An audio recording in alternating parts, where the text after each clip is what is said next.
Price control, ठीक है। Price क्या होता है?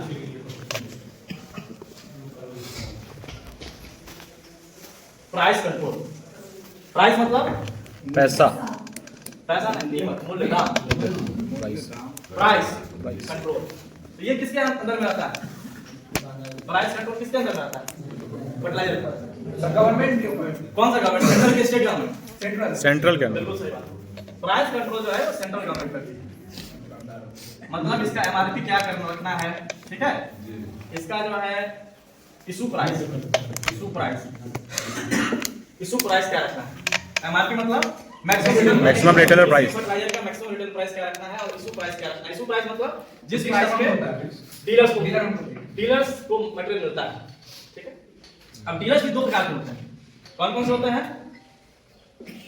होलसेल डीलर और रिटेल डीलर।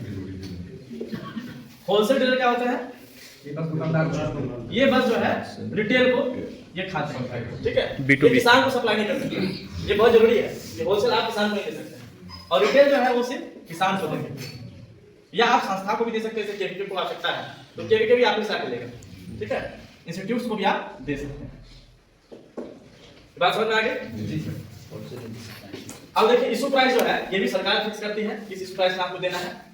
और इसके अलावा प्राइस कंट्रोल और एमआरपी। अब देखिए इसमें क्या है, अब देखिए इशू प्राइस इसमें आप कहिए कि दो प्रकार का इशू प्राइस है। आप होलसेल डीलर को, रिटेल डीलर को क्या इशू प्राइस है, तो सरकार ने इसके लिए कोई अलग से प्रावधान नहीं बनाया कि होलसेल को कितना मिलेगा, रिटेल को कितना मिलेगा।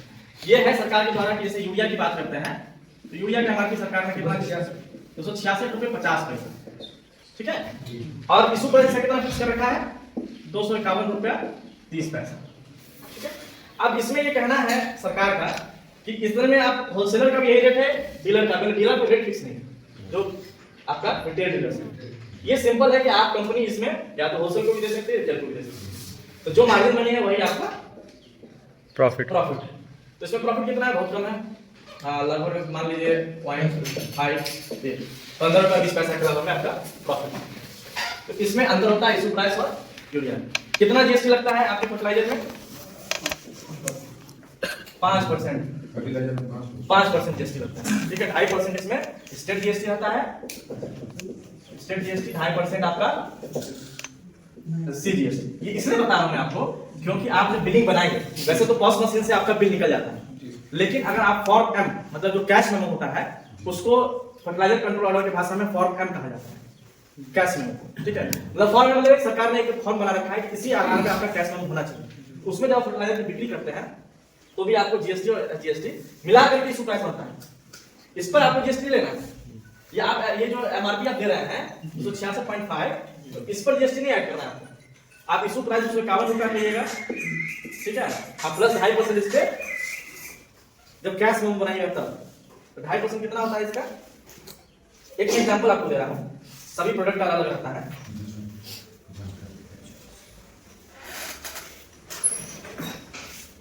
आपको 6 रुपया इसमें लगेगा, 6.275 और 6 रुपया ये। तो अगर आप 266 लिखते हैं तो आप जोड़े कितना? 251 प्लस 251 प्लस 6 रुपया 75 पैसा। हाँ 264 रुपया हो रहा है, ठीक है। तो ये आपका जो है तो थोड़ा सा आप इस प्राइस को बढ़ा करके आपको एडजस्ट करना पड़ेगा, तो ये कैलकुलेशन आपको करना पड़ेगा। तो आपको इसमें क्या है 264 रुपया, लेकिन आप बेच रहे हैं 266.50 में, 2 रुपया से भी कम है, इसलिए आपको कैलकुलेट चलते हैं। कैश मेमो में आपको जीएसटी ऐड करना पड़ेगा। कैश मेमो बहुत जरूरी चीज है। प्राइस के बाद हम उसकी बात करेंगे। बिना कैश मेमो के अगर आप किसानों को कोई भी प्रोडक्ट देते हैं, या तो यूरिया, डीएपी, जिंक, बोरोन, जाइम कुछ भी दे रहे हैं बिना कैश मेमो के, तो वो एक तरह से जो है इलीगल हो गया। इलीगल होगा। आप हमेशा याद रखिए, बेचिए न बेचिए, आप अगर बेच रहे हैं तो कैश मेमो जरूर दीजिएगा, आप सुरक्षित रहेंगे। अब कैश मेमो में कैसे कैश मेमो बनता है आपके जो सीए हैं वो भी बताएंगे, और हम भी बताएंगे, लास्ट में बताएंगे, ठीक है। ये तो आप समझ गए। ये प्राइस कंट्रोल सेंट्रल सरकार करती है, जो उसका एमआरपी है। अब इसमें हर एक प्रोडक्ट के हम प्राइस की बात करेंगे कि किसका प्राइस क्या है। यूरिया का 266 रुपया है, डीएपी का 1350 रुपया है। कितना है? पहले 1200, सरकार ने इसमें 1350 रुपया जो है अभी सब्सिडी इसमें इसके एमआरपी फिक्स कर रखे हैं। जैसे आप आइए 20-20-013, इसके बारे में पता है आपको? एनपीकेएस ये भी फर्टिलाइजर कंट्रोलर का एक चीज है, एनपीकेएस इसको कहते हैं। अलग अलग तरह के खाद आते हैं, तो सबका देखिए आप एनपीकेएस में क्या है ना कि दो प्रकार का नियम है सरकार का। एक सरकार ने ऐसा खाद रखा है यूरिया और डीएपी जिसका सरकार ने कीमत तय कि भाई आपको 1350 के ऊपर नहीं बेचना है। बाकी जितने भी मिक्सर फर्टिलाइजर आते हैं, मिक्सर फर्टिलाइजर, ठीक है, या 12-32 आपका, या आपका जो है 20-20-0 हो गया, या आपका आप मान लीजिए 16-16-16 आता है, ठीक है। ये सब जितना फर्टिलाइजर आता है इसका प्राइस जो है सरकार ने फिक्स नहीं कर रखा है। एमआरपी जो है, MRP not fixed by government, इसमें उन्होंने बस मार्जिन फिक्स कर रखा है।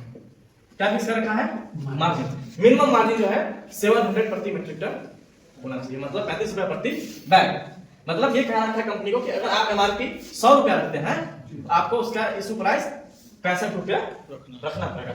ये आपको नहीं है, मतलब 35 कम आप इसको नहीं दे सकते। ये नहीं कि आप 75 रुपया इशू प्राइस रखेंगे, 75 नहीं रख सकता है, 65 कंपनी कम रख सकता है, 50 रुपया रख सकता है, लेकिन 65 उसको रखना ही रखना है, उसके ऊपर नहीं रखना। 35% का वेरिएंस आना 35% नहीं, हम एग्जांपल आपको दिखे 700 रुपया प्रति मेट्रिक टन, कितना हम बोले इसमें 700 पर metric ton margin money.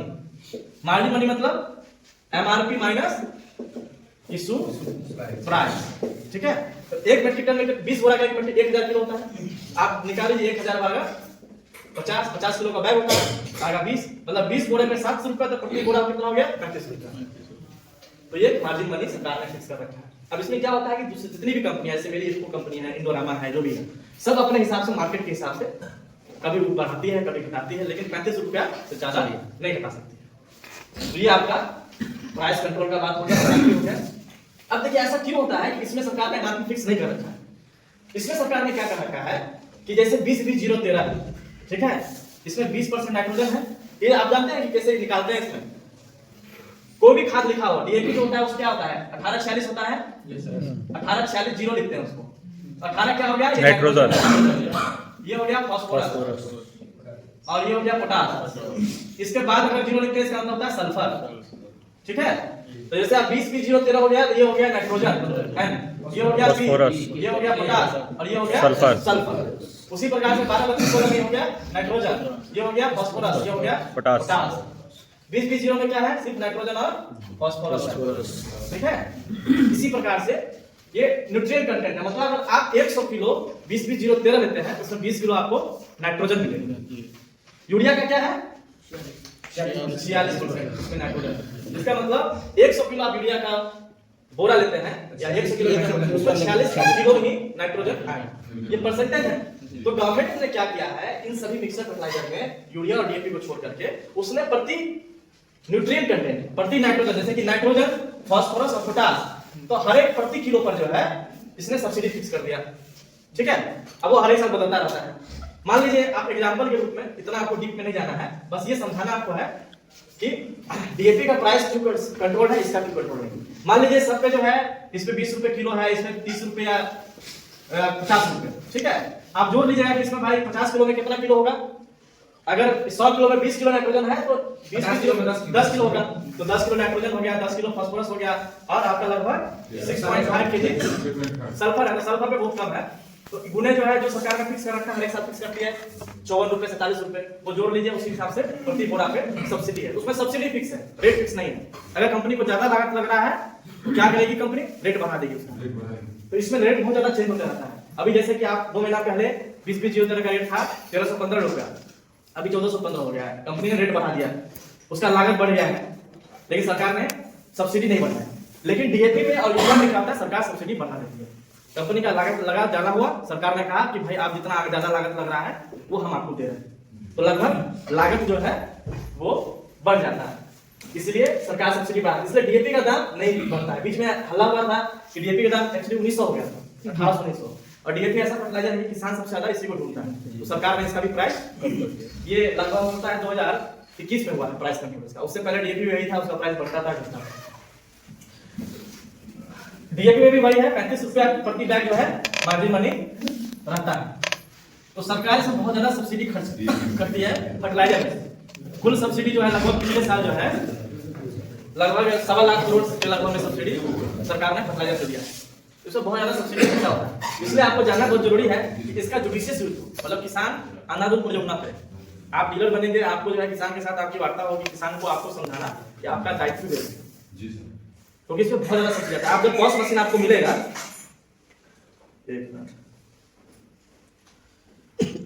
POS machine जब आपको मिलेगा तो पॉस मशीन में भी आप चेक कर सकते हैं। जब बिलिंग काटिएगा, पॉस मशीन का जानते हैं आप लोग, खाद मिलता है, उसमें जब बिल काटिएगा ना तो उसमें आपको आएगा कि सब्सिडी गिवन टू कंपनी, उसमें लिखा रहता है गिवन टू कंपनी। आपको उसमें लगेगा कि प्रति बोरा यूरिया पे 1400 रुपया सब्सिडी दे रही है सरकार, डीएपी पे लगभग जो है 1700-1800 प्रति बोरी दे रही है, सब्सिडी बहुत ज्यादा रहता है। उसके बाद प्राइस यार हम लोग जान लिए, इसमें कोई क्वेश्चन है? जान गए फॉर्म एम। फॉर्म एम में जो है आपको फॉर्म एम का हम यहाँ पे आपको बना के दिखा देंगे कैसा फॉर्म एम होता है, लास्ट में बनाएंगे। अब हम आएंगे स्टॉक डिस्प्ले, या उसको कर लीजिए स्टॉक पोजीशन, ठीक है। अब आपको जो है स्टॉक बोर्ड, जो बोर्ड देखते हैं वो बहुत जरूरी चीज है। वो जो है आपको किसी भी, चाहे होलसेलर हो या रिटेलर हो, स्टॉक बोर्ड बहुत जरूरी है। अब स्टॉक बोर्ड तो कई बार पॉस मशीन भी रहता है, तो पॉस मशीन आपको जो है वो करेक्ट, जैसे कि मान लीजिए अभी कितना है, 2 बज रहा है या 3 बज रहा है, अभी कोई अधिकारी आपके यहाँ आया तो आपको क्या देखेगा, पॉस मशीन का स्टॉक निकालेगा और आपका जो है जितना उस समय एक्चुअल टाइम पर जो पॉस मशीन का स्टॉक रहेगा वो चेक करेगा, गोडाउन से मिलाएगा। लेकिन स्टॉक में क्या होता है, ओपनिंग और क्लोजिंग रहता है। इसमें क्या रहता है, ओपनिंग और क्लोजिंग, ठीक है। इसमें आपको एमआरपी रहता है लिखा हुआ,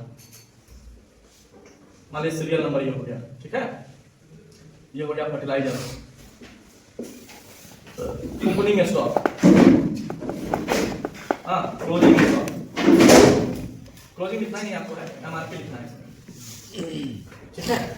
अब इसमें फॉर्म है, फॉर्म में आपको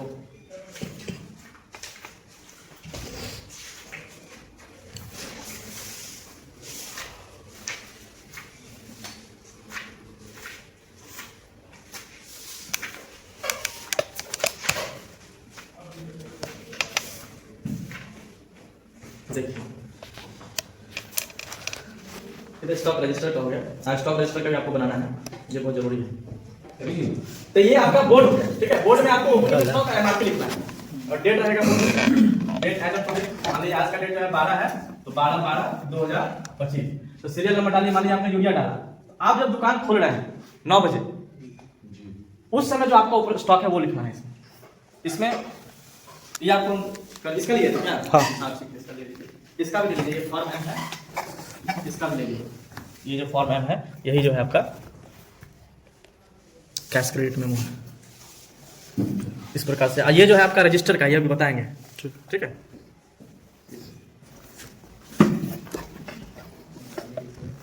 आप ग्रुप में शेयर कर दीजिएगा, हम ग्रुप में सारा सब शेयर कर देते हैं। मान लीजिए आपके पास ओपनिंग बैग है, ओपनिंग स्टॉक है 225 बैग, ठीक है, 225 बैग, यही लिखा है। इसमें ये नहीं कि आप जो है सुबह 11 बजे उठे 5 बोरा बेच लिया है 220 कर दीजिएगा।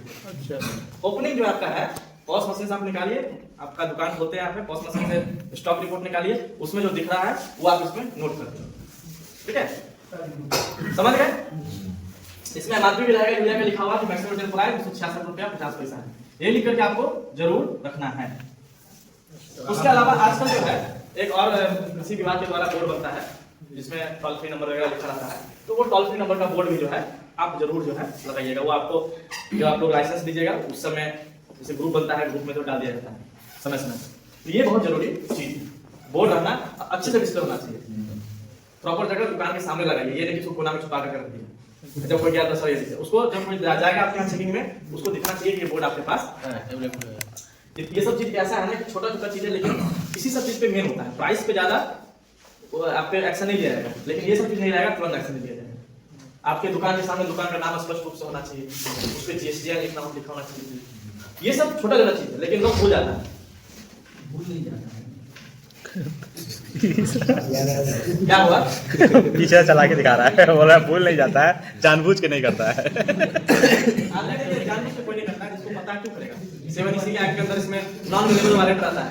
बहुत रहता है, खेल देख लेंगे तो नहीं तो गैर जवाबदेही है, करना चाहिए। ठीक है, दुकान का नाम स्टॉक रजिस्टर। अब देखिए आपको स्टॉक रजिस्टर भी बनाना पड़ेगा। बॉस मशीन तो आपका है ही, लेकिन आपको एक स्टॉक रजिस्टर बनाना पड़ेगा। अब स्टॉक रजिस्टर का एक फॉर्मेट है जो आपको फॉर्म एन उसमें डाल दिया गया है। उसको क्या कहते हैं? Form N, stock register form N. ठीक है, तो ये सब आपको नहीं करना है। ये सब जब आप खाद का दुकान खोल लीजिएगा तो उस समय आपको एक रजिस्टर खरीदना है, और रजिस्टर को आपको ब्लॉक एग्रीकल्चर ऑफिसर से आपको वेरीफाई करवाना है। उसमें पेज नंबर लिखा रहेगा 1 2 3 4। उसमें वो वेरीफाई करेंगे कि इस पुस्तिका में जो है 54 पृष्ठ है और ये मैं वेरीफाई करता हूँ। ठीक है, इसके बाद फॉर्म एन, इसी ये फॉर्मेट है तरह से, इसी फॉर्मेट में आपका होना चाहिए। इसमें क्या क्या चीज लिखा रहेगा? देखिए इसमें 8 चीज रहता है। डेली का इसमें जैसे मान लीजिए ये जो आपका एक हमने बना दिया, ठीक है, इसमें डेट रहेगा, डेट। अब डेट ऐसा नहीं कि आप 11 जिस दिन आपको खाद मिला उसी दिन का बस लिख लिए। आपको जिस दिन से आपने आज से आपने खाद लेना शुरू किया है 12/12/2025, ठीक है, फिर हर एक दिन का महीने का ये बनेगा। अब जैसे मान लीजिए 12 में आपने खाद दिया, इसको ध्यान समझिएगा, इसमें सभी लोग मिस्टेक करते हैं। कैसे हमको जो है स्टॉक रजिस्टर मेंटेन करना है। आगे आपका ओपनिंग बैलेंस जो आपने बोर्ड पे लिखा था आपने लिख दिया। अच्छा, इसमें जो है फर्टिलाइजर का अलग बनेगा, यूरिया का अलग बनेगा स्टॉक रजिस्टर, मतलब एक ही स्टॉक रजिस्टर में आप यूरिया का अलग बनाएंगे, ऐसा नहीं सबको मिक्स अलग पेज पे, अलग अलग पेज पे बनाना। यूरिया डीएपी सब अलग अलग पेज पे। तो ओपनिंग स्टॉक मान लिया आपने लिख दिया 22.5 मीट्रिक टन, 500 बोरा 22.5 मीट्रिक टन होता है। फिर रिसिप्ट ड्यूरिंग डे, मतलब उस दिन क्या आपको रिसिप्ट हुआ। मान लीजिए आज आपने कोई खाद नहीं मिला आपको, आपने उसको क्रॉस कर दिया, जीरो कर दिया, या मिला है तो उसको लिखिए। अगर मान लीजिए आपको मिला है 300 बोरा और मिला आपको यूरिया, ठीक है, अब आपके यहाँ रिसिप्ट हो गया टोटल कितना हो गया 22.0 शाम में जाने बंद करने के बाद मतलब आपके पास टोटल 13 टन। आपको क्या हुआ कि 22 टन ओपनिंग था, आपके दिन में कहीं से मटेरियल आया, आप क्या होता आप तुरंत उसको रिसिप्ट में डाल दिए, तब 13.5 निकला है। अब इसके बाद होगा सेल ड्यूरिंग डे, आपको ये लास्ट में भरना है। जैसे सेल ड्यूरिंग डे जो है ये अंतिम दिन के लास्ट में भरना है, क्योंकि बंद करना है। क्योंकि आप हो सकता है कि आप हम हर एक सेकंड का तो नहीं भरिएगा, तो आपके पास पॉस मशीन है, आपने ओपनिंग स्टॉक लिख दिया, सुबह में आपने ओपनिंग लिख दिया, ठीक है, हो सकता है कि माल आए आपके पास नहीं भी आए, ये तो जीरो रहेगा, आपको पता है कि माल आने वाला है कि नहीं आने वाला है। जब आ गया तो आप रिसीव कीजिएगा, तो टोटल जब रिसीव किए तब आप डालिएगा, ठीक है। मान सकते आपके पास 3 ट्रक आने वाला है, एक ट्रक आ गया है 13.5, 2 ट्रक और आने वाला है, तो बार-बार उसमें क्रॉस कट नहीं कीजिएगा, तीनों ट्रक आ जाए आप ले लिए उसको, उसके बाद आप कीजिए, ठीक है। अब सेल ड्यूरिंग द डे, आपने दिन भर में कितना सेल किया है वो लिखेगा। मान लीजिए आपने 60 बोरा सेल किया है तो 2.7 मीट्रिक टन, ठीक है। बैग में भी आप लिख सकते हैं, ज्यादा अच्छा रहेगा बैग में। क्लोजिंग बैलेंस, अब कितना आपके पास बच गया स्टॉक ये लिख दीजिए सामने। सिग्नेचर ऑफ डीलर, उसके बाद रिमार्क्स भी है, रिमार्क लिख दीजिए। रिमार्क में क्या होता है ना कि कहां से आपको माल मिला है ये लिखना है। जैसे आपको इफको से माल मिला है, आपने लिख दिया इफको, ठीक है, किस कंपनी का माल है, किस कंपनी का माल है। अब इसमें आपको 4 कंपनी का माल रखने में है, तो चारों का आपको अलग अलग बनाना पड़ेगा, आप मिक्स नहीं कर सकते हैं, ठीक है ना, क्योंकि आप मिक्स कैसे कीजिएगा, इसमें कोई जगह ही नहीं मिक्स करने का। आप जो कॉपी मान लीजिए आपका रजिस्टर है, अच्छा मतलब किस कंपनी का कितना माल है वो पूरा अलग अलग आप बनाता है। इफको डीएपी लिख दीजिए पेज के ऊपर में, इफको यूरिया, ठीक है, उसका आपने स्टॉक रजिस्टर एक पेज में बना लिया। सर इफको लिख दिया तो फिर इधर लिखने का क्या जरूरत है, रिमार्क में ऊपर जब लिख देंगे तो नहीं लिखे यहाँ पे कोई बात नहीं, लेकिन आपने इफको यूरिया लिख दिया ऊपर, मतलब एक पेज में 1 महीना का बना लेना है। हाँ, एक पेज में 1 महीना का आपको रखिएगा तो ज्यादा अच्छा रहता है। 30 को कॉलम बनेगा, हर एक डेट का बनेगा आपको। अब जैसे आपने लिख दिया, इसमें सिग्नेचर कर दिया यहाँ पे आपने, ठीक है अपना। अब कल के दिन में आपको फिर से आप यहाँ जो आपका क्लोजिंग बैलेंस था यहाँ ओपनिंग बैलेंस हो जाएगा, वो अंतर नहीं। हाँ। अब जिस दिन मान लीजिए आपने कोई सेल नहीं किया है, कुछ नहीं आया, तो 0 कर दीजिए। जिस दिन दुकान खोले ही नहीं, उस दिन नहीं, सब दिन का भरना है, जिस दिन नहीं खोले उस दिन क्रॉस कर देंगे सब, क्रॉस कर, लेकिन ओपनिंग बैलेंस तो दिखाएगा ना, लास्ट में जो क्लोजिंग बैलेंस होगा वो ओपनिंग बैलेंस में लिख देना, और बाकी सब क्रॉस कर देंगे। हाँ, बाकी सब क्रॉस कर दीजिए। दुकान अपने मन से बंद चालू कर सकते हैं? नहीं कर सकते आप बंद चालू, अपने मन से आप बंद चालू नहीं कर सकते हैं। टाइमिंग है सर, टाइमिंग है इसका, टाइमिंग है इसका। कितना टाइमिंग है इसका टाइमिंग वही है 9 to depending on the season, ठीक है, 9 to 5, 9 to 5, 9 to 6, वो डीओ कृषि कार्यालय से आपको चिट्ठी मिलेगा कि अच्छा, भाई जब आपको- खेती का टाइम खत्म हो जाता है वो अभी 4-5 आप नहीं बंद कर सकते। तब भी खोलना अगर आप बंद करना है आपको चिट्ठी देना है जिला कृषि कार्यालय में या ब्लॉक एग्रीकल्चर ऑफिसर को कि आज मेरा दुकान बंद रहेगा। बिना सूचना के आप बंद नहीं कर सकते। परेशानी अच्छा बहुत ज्यादा परेशानी- सर, मालिक गया हुआ है, स्टाफ बिठाया हुआ है तो मालिक गया हुआ स्टाफ बिठा हुआ है तो बंद नहीं है दुकान। हाँ, वो चालू हुआ ना। उसका लेटर उटर नहीं ना देना पड़ेगा। नहीं उसका नहीं है फिंगर, लेकिन जैसे हमारे मालिक गया हुआ है शादी में चला गया, शादी में चला गया तो आप लिख दीजिए कि भाई हम नहीं उपस्थित नहीं रहेंगे। दुकान उसमें क्या होता है ना, पॉस मशीन जो होता है उसमें फिंगर जो रहता है, एक तो जो लाइसेंस होल्डर है उसका नाम रहेगा और दूसरा रहेगा कि आप किसी स्टाफ का उसमें जोड़ सकते हैं। तो सर जैसे कि सीजन नहीं है अभी बेच सीजन, तो उसमें भी डेली तो खोलना ही है।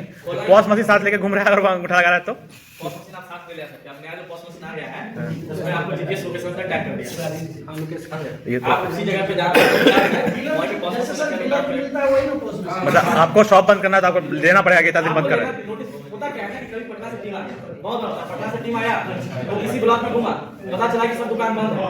डेली जो है स्पष्टीकरण का लेकर आपका दुकान बंद पाया गया, इसका स्पष्टीकरण दीजिए। उसमें इमरजेंसी का थोड़ा अलग बात होगा ना, इमरजेंसी का बात अलग आता है, लेकिन नॉर्मल इमरजेंसी तो उसका प्रूफ आप दे दीजिए। मेडिकल कुछ भी मेडिकल। स्पष्टीकरण का प्रूफ दीजिए आप। लेकिन इस झमेला में क्यों पड़ना, जब आप जो है चिट्ठी दे दीजिए कि भाई मेरे द्वारा जो है दुकान बंद रहेगा, मुझे ये कारण से हॉस्पिटल जाना है, इस कारण से यहाँ जाना है, इस कारण से यहाँ जाना है, आप बंद कर दीजिए। इसमें कोई नहीं रहेगी दुकान खोल के रखना है। अच्छा, 1 महीने का चिट्ठी दिया जा सकता है क्या? बिल्कुल दिया सकता है, 2 महीने का दिया, 3 महीने का दिया सकता है, 6 महीने से ज्यादा का दीजिएगा तो आपका लाइसेंस कैंसिल हो सकता है। अच्छा 6 महीने का 6 मंथ में होता है। मैक्सिमम 6 मंथ है आप जो मैक्सिमम। है अगर अपना पॉस मशीन 6 महीना तक नहीं चलाते हैं, आपका आईडी ऊपर से लॉक कर दिया जाएगा, आपका लाइसेंस रद्द हो जाएगा। रद्द किया जा सकता है। होता नहीं है लेकिन पावर रहता है रद्द करने का। मटेरियल मिलेगा, ये तो सीजनेबल मटेरियल है, सब जी। 6 महीना या 3 महीना का मैक्सिमम होता है, 2 महीने का होता है, कोई 2 महीने में नहीं ऐसा नहीं है। अब जैसे नवंबर आपका है, ठीक है, नवंबर से आपका डीएपी का शुरुआत होगा, ठीक है, उसके बाद आप जो है यूरिया चलेगा फरवरी तक, ठीक है, फिर साग सब्जी वाले भी रहते हैं जो आपसे खाद लेने आएंगे, मतलब एक बार भी आप बेचेगा इस महीना में। ऐसा तो नहीं बिक रहा है, और नहीं भी बिक रहा है, नहीं भी बिक रहा है, आप कहीं से माल खरीदिएगा। ऐसा तो नहीं कि सीजन हुआ तो भी माल खरीदिएगा।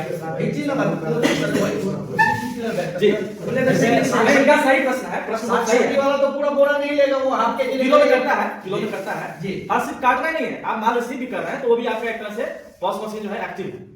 सिर्फ बंद करके जो है आपको, आप उसमें जो अपडेट आता है ना, बस अपडेट भी करते रहिएगा, लॉगिन सिर्फ करते रहिएगा ना, तो उसको भी जो एक्टिव मानना है। बस डेली फिंगर मारते रहता है। देरी नहीं मारना है। जब दुकान खोलिएगा तो फिंगर मारना है। तो मारना ही पड़ेगा आपको। शटर उठा के फिंगर मारना। हाँ फिंगर मार दीजिए, हो गया, आपको लगा आप एक्टिव है। ये आपका हो गया स्टॉक। और सर कोई अगर 9 बजे से पहले फिंगर मार रहा है तो नहीं देखिए उसमें समस्या होता है, रात में भी आप दुकान नहीं खोल सकते हैं, ये बात भी ध्यान रखिए। समय से पहले और समय के बाद वो लॉक हो जाएगा। लॉक नहीं होगा, आप पे एक्शन लिया जा सकता है। ये मशीन लॉक नहीं होगा? नहीं, मशीन कोई लॉक नहीं होता है। मान लीजिए बहुत सीजन है, सुबह 7 बजे आप खोल दीजिए, किसान का बहुत भीड़ है, आपके पास प्रूफ है कि किसान मेरे पास आया।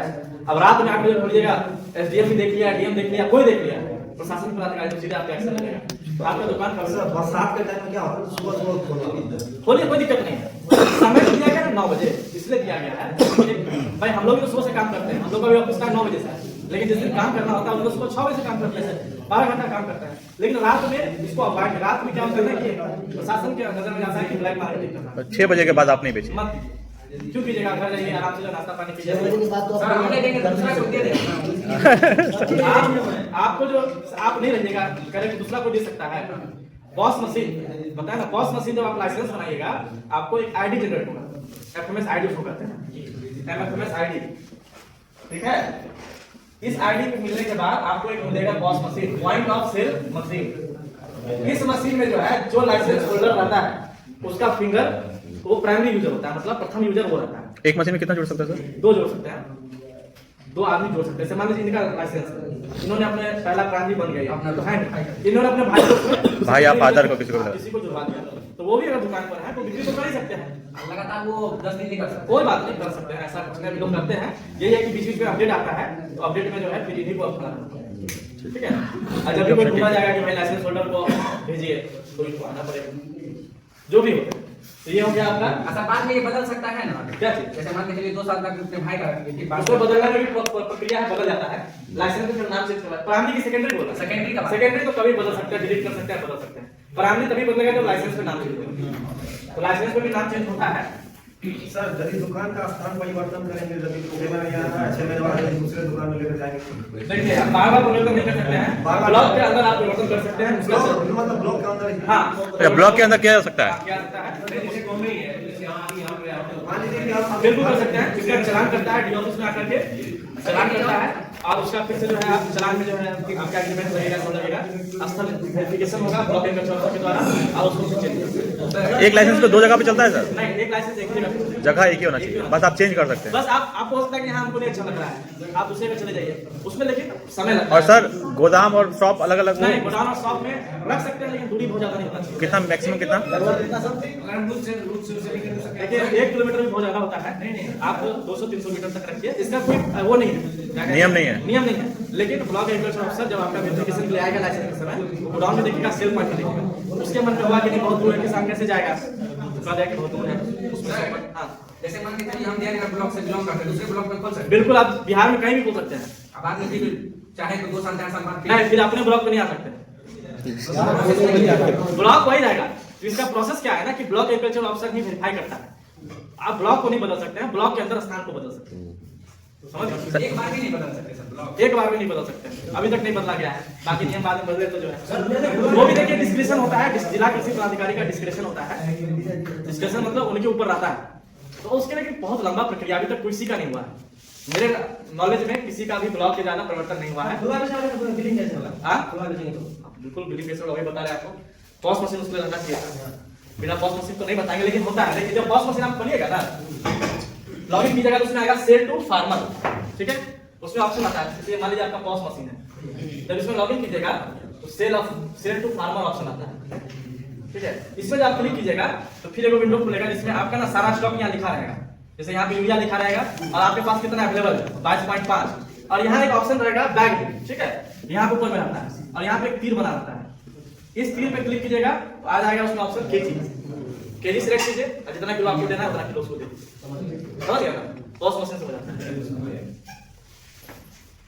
सर एक क्वेश्चन और है जी, जैसे खाद तो गलता भी नहीं बिल्कुल गलता है, तो उसका तो वेट कम होगा, बिल्कुल कम होता है, काउंटिंग में गड़बड़ नहीं होगा सर? स्टॉक काउंटिंग में देखिए, बिल्कुल सही, बहुत अच्छा प्रश्न इनका है। आपका खाद जैसे मान लीजिए आज मैंने आपको 12 दिसंबर को दिया, ठीक है, अब इसका एक टाइमिंग होता है। अब जैसे यूरिया हुआ, यूरिया लगभग अगर आप उसको अच्छे से गोदाम में रखते हैं तो 1 साल तक उसके वेट में कोई परिवर्तन नहीं होता है। और जहां तक बात रहा बैग का, आपको मापतौल का भी लाइसेंस लेना पड़ेगा, आपको एक वेइंग मशीन जो है वो रखना होगा। तो 1 साल तक यूरिया का लगभग मतलब आप अच्छे से रखते हैं, वो दब जाएगा, मतलब जम जाएगा, पत्थर बन जाएगा, लेकिन वेट उसका चेंज नहीं होता है। लेकिन अगर ज्यादा पुराना हो गया आपका यूरिया 1 साल से ज्यादा, तो कभी भी जिला जो कृषि कार्यालय है उसको पता चल गया तो आपको ऑब्जेक्शन कर सकता है कि आप इसका जो है जांच में इसको भेजिए। तो फिर आपको जांच में यहाँ से भेजा जाएगा फरीदाबाद, चाहे पटना में भेजा जाएगा, वहां में आपको वहां पता किया जाएगा कि इसमें 46% नाइट्रोजन है कि नहीं है। अगर 40% से थोड़ा भी कम हुआ तो उसको सब स्टैंडर्ड फर्टिलाइजर माना जाएगा। फिर आप उसको कहां बेच सकते हैं? केवीके में बेच सकते हैं, किसान को नहीं दे सकते। एक चीज बताइए सर, कौन सा डेट रहेगा जो जिस डेट में हम रिसीव करेंगे वो डेट रहेगा, वो या मैन्युफैक्चरिंग बताइए। मैन्युफैक्चरिंग डेट में जिस डेट में आप रिसीव करते हैं ना, इसका कोई टाइम लिमिट नहीं है। हमारे यूरिया आपको हमने दिया, अगले दिन बारिश में आपका जो है मकान जो करकट है उड़ गया, गोडाउन का पानी उसमें पूरा भर गया, अब वो सब स्टैंडर्ड हो गया। तो सबसे बड़ा इसका था कि उसको बेच बाच करके निकल जाए। ज्यादा प्रोसेस समझ जाइए, ज्यादा प्रोसेस में जाइएगा जिला कृषि कार्यालय में कि सर मेरा नहीं गया, क्या करें, तुरंत चिट्ठी निकाल देगा कि भाई इसको जो है जांच कराइए। जांच हुआ, फिर आपका वजन होगा, और जैसे सब स्टैंडर्ड होता है आप किसान को नहीं बेच सकते, नियम है। और मतलब केवी के कृषि विज्ञान केंद्र ले सकता है, यूनिवर्सिटी ले सकता है, लेगा सब ना, ले लिया तो बर्बाद हो गया। इसलिए जब खाद आता है उसको बेच रखे जाए। 1 साल से ऊपर जाएगा तो जिस कंपनी से आप ले वही आपको परेशान करेगा। क्यों करेगा? क्योंकि उसमें सब्सिडी रहता है, और जब तक किसान को नहीं बिकेगा, आमखा नहीं लगेगा, वो सब्सिडी कंपनी को नहीं मिलता है। तो 1 साल से ऊपर आप क्या खाद है तो सब कंपनी भी आपको परेशान करेगा, आपको नहीं मिलेगा सब्सिडी। कंपनी ना, देखिए क्या होता है कि सरकार कंपनी को पैसा देती है। अभी वो नियम आने वाला था कि आप लोग को डायरेक्ट सब्सिडी मिलता है, लेकिन उसमें इतना लागत आप लोग का लग जाता है। अब एक बोरा डीएपी आप 3000 में खरीदिएगा, उसको बेचेगा 1350 में, 1700 रुपया के लिए आप सरकार के लिए आपको सब्सिडी दो, पूंजी ज्यादा लगेगा ना। तो छोटा रिटेलर या जो भी होलसेलर नहीं कर सकता है सर, जो पूंजीपति है जिसके पास ज्यादा पैसा है वही कर सकता है। फिर सब्सिडी के लिए एक साल वेट करो, सब्सिडी पास कराओ। इसलिए कंपनी पे छोड़ दिया गया है कि अभी आप अपना देखते रहिए, क्योंकि आपके पास पैसा है, 150 करोड़ नुकसान भी लगा तो आपको ज्यादा नुकसान नहीं। प्रोसेस थोड़ा आसान करना पड़ेगा, थोड़ा फास्ट फॉरवर्ड करना क्या चीज?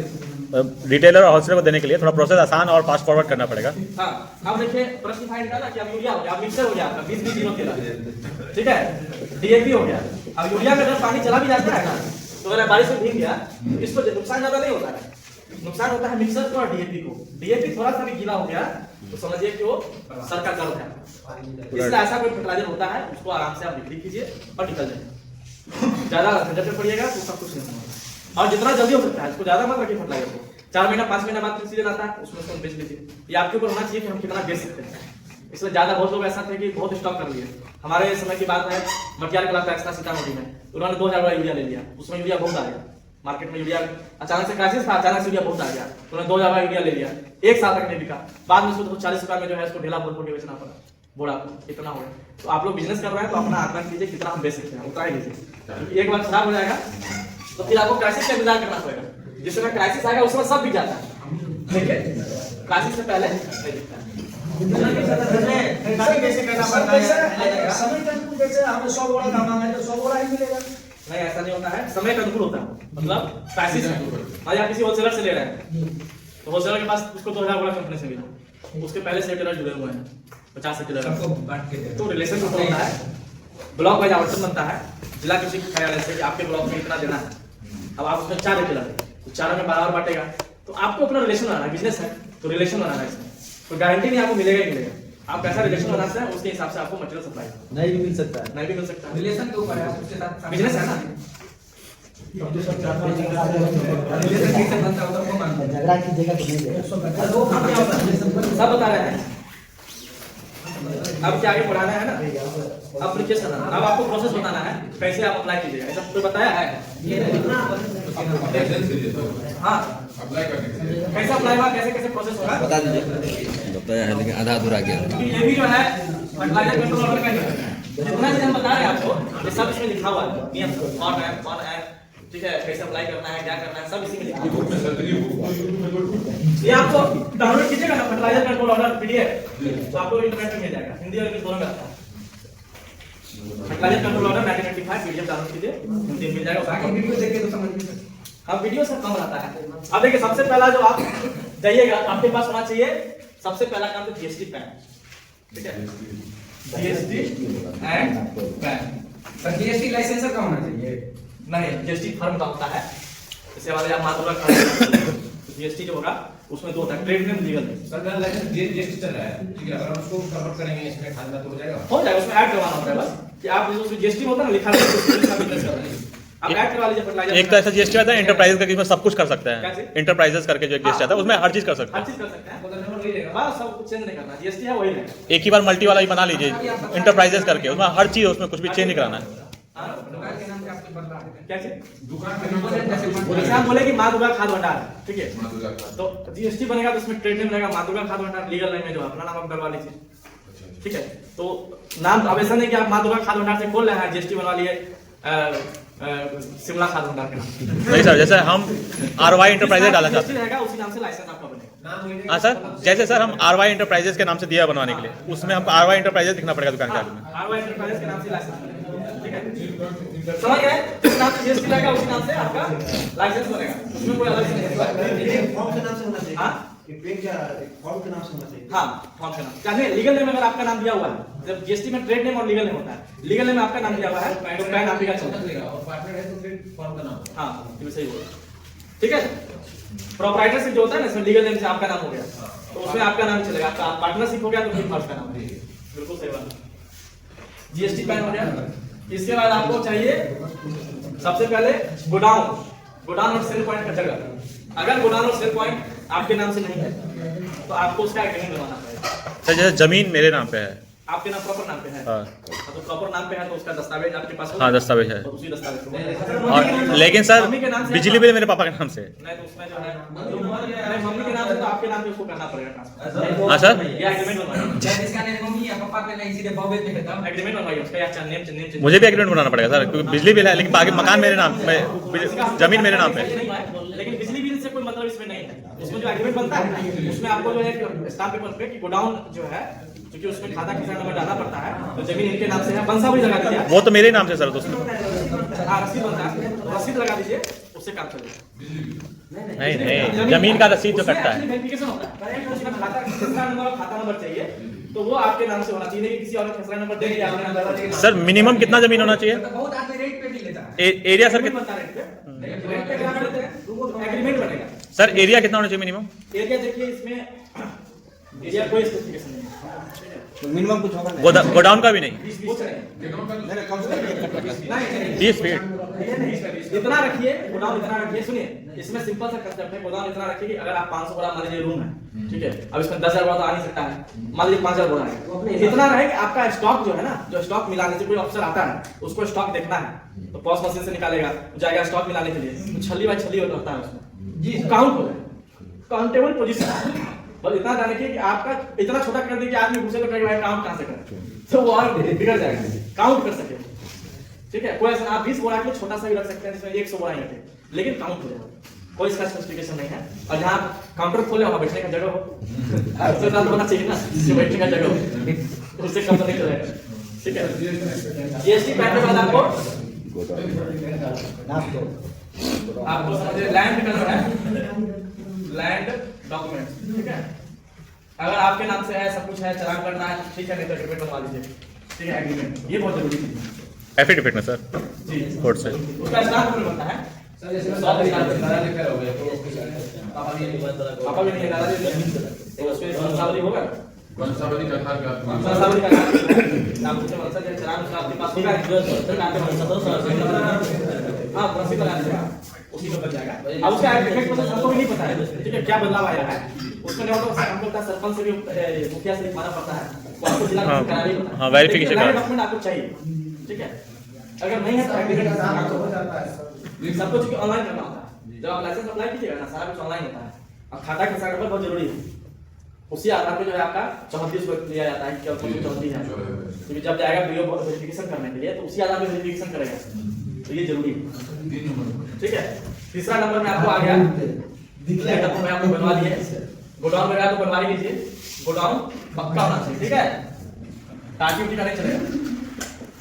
बहुत लोग क्या होता है कि पहले लोग खपड़े में बना देते थे, तो खपड़ा वाला जो रेट नहीं है, टीना वाला भी नहीं चलेगा, टीना वाला चलेगा, लेकिन पक्का कंप्लीट कर दे दीवार वगैरह चलेगा सर, चलेगा। लेकिन आप देखिए उसमें आपके लिए इसमें नियम से ज्यादा है कि आपकी जवाबदेही है, आपको प्रोफाइल को सेव रखना है। टीना वाला अगर नहीं आपको संभव टीना वाला कर भेजिए, नहीं अगर संभव है तो उसको कंप्लीट कर दीजिए। हीट ज्यादा हो जाता है तो फर्टिलाइजर खराब होगा जल्दी, इसकी वजह से। टीना जो है ना, अगले कभी आंधी तूफान आया, टीना तो हो गया, गर्म भी तो होगा सर उस रूम, तो फर्टिलाइजर गर्मी से कोई दिक्कत नहीं है, नहीं है। गर्मी से कोई दिक्कत नहीं फर्टिलाइजर को। उसमें हाइट का वो रहता है स्टोरेज करने का कि कम से कम जो है 6 से 7 फीट नीचे रहना चाहिए, कम से कम 6-7 एक आदमी खड़ा हो जाए ऊपर, इतना बस समझिए। मतलब ये बोरे के ऊपर इतना दीवार में लगाने से क्या बहुत सारी ये होता है, एक आपका सीलन जो है आपका सीलन लेगा दीवार से, दूसरा चूहा हमेशा भी घूमता रहेगा, आपका बोरा काटता रहेगा, इसलिए कभी भी गोडाउन बनाइए उसका हाइट भी, उसका मेन हाइट ही इंपॉर्टेंट होता है। और आपको भी कभी काउंट करना है बोरा कुछ करना है, अच्छा जैसे अभी रूम बना हुआ है उसके अंदर रखा जाए तो अभी सब लोग रखता है जहाँ पे मन है वहीं पे ना, मतलब ऐसा कोई नियम नहीं है। नियम नहीं है, लेकिन for better storage of fertilizer, मतलब फर्टिलाइजर के अच्छे स्टोरेज के लिए दीवार से आप एक फीट हटा करके रखिए। क्यों कहा जाता है कि उसमें आप पैदल चल सके, इतना जगह छोड़ना चारों तरफ से, नहीं तो नहीं छोड़िएगा तो चूहा पूरा आतंक मचा देगा, पूरा चूहा खा जाएगा। तो हम लोग का तो गोडाउन रहता है बड़ा, चूहा जो है टेबल स्टोरेज करना है, चूहा खा के जिंदा रहता है सर फर्टिलाइजर, वाह साला इंसान मर जाता है। ट्रक नहीं, ट्रक जाए, ट्रैक्टर भी जाए, आपको माल कैसे लाना है, ट्रक नहीं जा सकता है तो ट्रैक्टर जाएगा, ट्रैक्टर से आपका महंगा पड़ेगा खाद, ये भी समस्या है।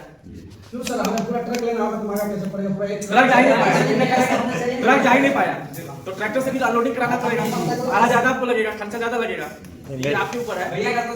मेरे कंडीशन में तो सर ट्रक ज्यादा आ जाता है, मेरे कंडीशन में तो कितना भी बड़ा ट्रक जा सकता है, तो अच्छा है, ठीक है, गोडाउन पक्का रखिए। 20 चकिया भी आ जाएगा। इसके बाद आपको जीएसटी हो गया, माप तौल का लाइसेंस, माप तौल विभाग कर लेगा, कृषि विभाग में तो यहाँ कहाँ है, सीतामढ़ी में तो जो है कृषि विभाग में खोला गया है। इसका लाइसेंस आप ले लीजिए, कैरेक्टर सर्टिफिकेट, कैरेक्टर सर्टिफिकेट, ठीक है, कैरेक्टर सर्टिफिकेट भी चाहिए आपको, डीएसपी ऑफिस से बनेगा कैरेक्टर सर्टिफिकेट, ऑनलाइन बनता है, उसी ऑफिस से बनता है। हम बनवा लिए, मेरा तो हम बनवा भी लिए, इसके बाद आपको चाहिए मेरा जीएसटी में फंसा है। आईएनएम का सर्टिफिकेट है, क्या सर आईएनएम? वही जो कोर्स कर रहा है। अच्छा ये आईएनएम कोर्स कर रहा है, ये तो कंफर्म है कि सबका है ही। ठीक है। इसके बाद आपको चाहिए फॉर्म ओ, फॉर्मो क्या होता है? अच्छा ये कहाँ से सर वो वाला- होलसेलर देगा। ये हम बता रहे हैं। ये जो होलसेलर ये होगा सब आप बनवा लीजिएगा, लास्ट में यहाँ पे आकर के आपको अटक जाएंगे। अटकना नहीं है, अटकना नहीं है।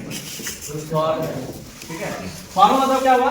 इसी में वो है फर्टिलाइजर कंट्रोल ऑर्डर के अंदर ही एक फॉर्म, एक तरीके से होलसेलर से कॉन्ट्रैक्ट हो गया। फर्टिलाइजर कहाँ से खाद, इसका मतलब कहता है सोर्स ऑफ फर्टिलाइजर।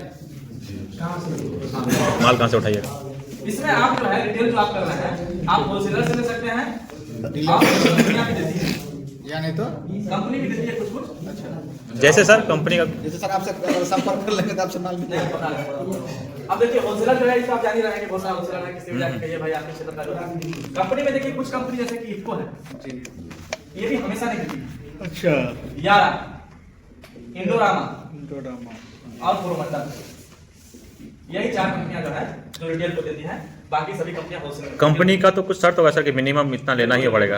अब देखिए इफको में क्या है कि हम लोग जो है कंपनी का। कोऑपरेटिव सोसाइटी है, तो हम लोग का पहला रहता है प्राथमिकता टैक्स को देना, टैक्स को देना। टैक्स और स्वावलंबी समिति। अगर टैक्स और स्वावलंबी समिति किसी जिला में नहीं है, कार्यरत नहीं है, तब हम लोग प्राइवेट में जाते हैं। तो अभी जो सिस्टम है पिछला 2 साल में, तो सरकार ने टैक्स पर इतना ज्यादा जोर दे दिया है कि सभी टैक्स का ट्रेनिंग होना चाहिए। जैसे आप अभी ट्रेनिंग कर रहे हैं, वैसे यहाँ से बहुत सारे सचिव गए होंगे ट्रेनिंग करने के लिए। तो इफको का समझिएगा आप नामुमकिन जैसा लगा कि सरकार आप करें कि नहीं, आपको खाद का व्यवसाय करना ही करना है। पहले टैक्स जो थे वो नहीं करते थे, तो हमारे पास जो है यहाँ का जो आवंटन मिला है हमको, वो तो बिक्री करना है, तो हम लोग उसके लिए खोलते थे आईटीसी और इफको हो जाते। लेकिन अभी जो है मार्च तक ऊपर से आदेश से बंद किया करना, मार्च के बाद डिसीजन लिया जाए क्या करना है। ठीक है, 11 में जो है प्राइवेट है, इंडोरामा प्राइवेट, कोरोमंडल, ये सब आपको दे देगा, लेकिन सबका शर्त रहता है।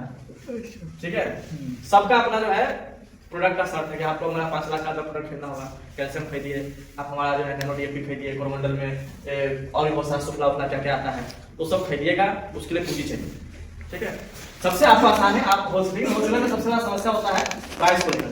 कंपनी में क्या है ना कि आपका प्राइस फिक्स है, जैसे हम लोग जो देते हैं प्राइस में, वो चाहे आपको देंगे होलसेलर को सीजन वाइज वैरी नहीं करेगा, एक ही प्राइस में देगा। होलसेलर का प्राइस नहीं करेगा, वो अपने मन से दे। वो आपके मन से देगा। ठीक है, आप ज्यादा लगिएगा, योग से कंप्लेंट करिएगा तो खाते नहीं देगा। हाँ, 2 दिन के बाद आएगा, दोहराएगा, आप कंप्लेंट कीजिए उस पर, वो आप पे कंप्लेंट करेगा, चलता रहेगा। तो होलसेल में एक्चुअली क्या है ना कि सरकार ने फिक्स नहीं किया है, तो लिखित रूप से फिक्स करता है कि नहीं आपको 260 से ऊपर नहीं देना है, 245 कुछ भी फिक्स करता है, वो फिक्स अभी नहीं हुआ। तो होलसेलर में आपको प्राइस को लेकर है, अगर सीजन में बहुत ज्यादा जैसे पोटास था, तो पोटास जो है बहुत ज्यादा पोटास आ गया था, तो आपके होलसेलर कहेगा भाई ले जाइए, दाम में ले जाइए, कोई दिक्कत नहीं। लेकिन जब प्राइस ज्यादा हो जाएगा डीएपी का, तो कहेगा भाई अपने हिसाब से बना दीजिए, हाँ छोड़ दीजिए। ये सब समस्या रहता है। जैसे सर ये देखिए प्राइवेट कंपनी से लेना है तो 20 लाख रुपए आप लेके चलिए, 20 लाख लेके चलिएगा तो आपका व्यवसाय ठीक होगा। अब यारा जैसे यारा में सिर्फ यूरिया आता है, इसमें दूसरा कोई प्रोडक्ट नहीं आता डीएपी, लेकिन इंडोरामा कोरोमंडल जो है इसमें यूरिया डीएपी सब आता है। ठीक है, तो ये 2 कंपनियां भी सभी अब है, इफको में भी सब कुछ आता है, लेकिन इफको का जो है ये अभी सब प्लस सरकार सर इको भी तो देता है ना बात। देता था, अब नहीं दे रहा, अब बंद हो गया। इफको जो है अब बंद हो गया, क्योंकि सरकार का है कि टैक्स को फिर से चालू करना, और इफको का फर्टिलाइजर टैक्स हो जाता है। पहले जाता था सिर्फ टैक्स को, बीच में हम लोग चालू किए थे कि भाई टैक्स बंद हो गया था, फिर सरकार कहे कि टैक्स को देना है, मार्च तक जो है इसको बंद कर दिया गया। ठीक है, आप फॉर्म ले लीजिएगा, तो जाकर के आपको लाइसेंस चलाना पड़ेगा, कहाँ डी ऑफिस में सारा डॉक्यूमेंट देना पड़ेगा। सर ये कंपनी वाले से कैसे कांटेक्ट होगा, वहाँ जाना पड़ेगा? जी, उसके ऑफिस में जाके नंबर लीजिए उनसे। ठीक है, कहाँ पे है सर इनका ऑफिस? देखिए आपका जैसे इंडोरामा और नीचे जो 2 बताए थे उसका ऑफिस 11 वाले तो जो हम लोग मधुबनी में थे, 11 का इंडोरामा, और इसका पटना में आपको जाना पड़ेगा, या इसका जहाँ भी पटना में कहाँ पे सर? अभी नेट से हमको भी देखना पड़ेगा पटना में है कि नहीं है। सर सबसे अच्छा जो करते हैं हमसे पूछेंगे तो सही सही सब हो जाएगा। करने वाला आपको थोड़ी बताएगा, आप कंपटीशन बढ़ा रहे कैसे बताएगा? एक बड़ा आदमी है तो बोला है कि आप खोलिए उसका बात कर। हाँ, जो अपना आदमी कह रहा है उससे कह, लेकिन हाँ देखिए इसमें मत पड़िएगा, अभी इनको का भी जो है ऑनलाइन खोजना चल रहा है कि आपको एक फेक वेबसाइट बना हुआ है, हाँ डीलरशिप वाला, उसके चक्कर में नहीं पड़िएगा। इनको कुछ नहीं होता है, एक क्षेत्रीय अधिकारी होता है जिला में, आपको उसी से बात करना है। कभी भी कहीं दिल्ली में जाकर के, पटना जाकर के कुछ नहीं होता है। अभी वेबसाइट बना हुआ है, 2.5 लाख रुपए जमा कीजिए, आपको होलसेल दिला देंगे, ये कर देंगे, बहुत आदमी ठगा भी गए, तो उस चक्कर में बिल्कुल आपको नहीं पड़िएगा। ठीक है, अगर आपको बात भी करना है तो आप जो है मेरे से, हम अभी यहाँ पोस्टेड हैं, हमसे बात कीजिए, मेरे बाद कोई दूसरा आ जाता है आप उनसे बात कीजिए, डायरेक्ट इसमें ऑनलाइन कुछ नहीं होता है। क्या चीज? हाँ, फोन नंबर लिख लीजिए। नाम हो गया तो नाम सर 97 देखिए साइड पर देख लीजिएगा उसका कहाँ का ऑफिस है, पटना में सबका ऑफिस रहता है। आपको 97714 लिख देते हैं, ठीक है। तो बहुत कुछ बच गया है इसमें, तो लिख दिया होगा। सर ये सब डॉक्यूमेंट जो लेना पड़ेगा, ये लाइसेंस, ये हाँ ये सब डॉक्यूमेंट जो है आपको जिला कृषि कार्यालय में जाकर के जमा करना होगा। तो वो नहीं पूछ रहे, हाँ अभी नहीं कर सकते, वो कॉलेज से जो सर्टिफिकेट मिलेगा उसके बाद ही करना है। हाँ उसके बाद ठीक है। अब आप डीओ ऑफिस में जमा किए, आपका लाइसेंस बन के आएगा। लाइसेंस बनने के बाद आपको कहाँ अप्लाई करना है, एफएमएस आईडी चाहिए। ये आईडी जो है ना, हम भी इसको जनरेट कर सकते हैं, या आपको जो है किसी भी कंपनी जो ऑफिशियल होता है वो इसको जनरेट कर सकता है, ठीक है। क्या कहना है सर? एफएमएस आईडी होता है, इसका जो स्टार्टिंग रजिस्ट्रेशन प्रोसेस होता है, मशीन बता रहा है। पहले एफएमएस आईडी आपको लेना है, एफएमएस आईडी लेने के बाद ही मशीन मिलेगा, उससे पहले मशीन नहीं होता है। एफएमएस आईडी आपको किसी भी होलसेलर के यहाँ जाइएगा, अब यहाँ कॉल करता है तो वो आईडी यूज करता है कंपनी का, अप्लाई करता है। अब 3 स्टेप इसमें रहता है, पहला कंपनी आईडी से अप्लाई होगा, फिर एनएफएल जो है वो इसको स्वीकृति देगा, फिर जो है पटना सचिवालय में जो है डायरेक्टरेट में जो है वहां से पटना सचिवालय 3 स्टेप होता है, इसमें समय लगता है। जब आपका एफएमएस आईडी मिल जाएगा तब आपको पॉस मशीन डीओ कार्यालय से मिलेगा, इसका कैंप लगता है। कितना टाइम लग जाएगा सब? जैसे हम ये क्लास करने के बाद 6 महीना 1 साल 6 महीना लगेगा मिनिमम, मानिए बहुत पैरवी है तो 10 दिन में भी आप निकाल सकते हैं, बहुत पैरवी आपके पास है तो ठीक है। सारा चीज कंप्लीट करने में 10 दिन। 10 दिन तो आप नहीं, अब सब ऑनलाइन हो गया। अरे डॉक्यूमेंट तो ले लो उसके बाद। डॉक्यूमेंट लीजिए, 6 महीना आप मान के चलिए, 6 मंथ आपको लगेगा। बता देंगे लेकिन हमें बहुत व्यस्त है, तभी कॉल किया जब बहुत जरूरी होगा, अभी कॉल नहीं उठा पाते हैं। देखिए हाँ भैया, हो गया सर, इतना ही प्रोसेस है ना, ठीक है, ये प्रोसेस है, बॉस मशीन लीजिए, उसके बाद आपका काम शुरू हो जाएगा। ठीक है। इसके अलावा कोई प्रोसेस नहीं है। आप देखिए हम लोग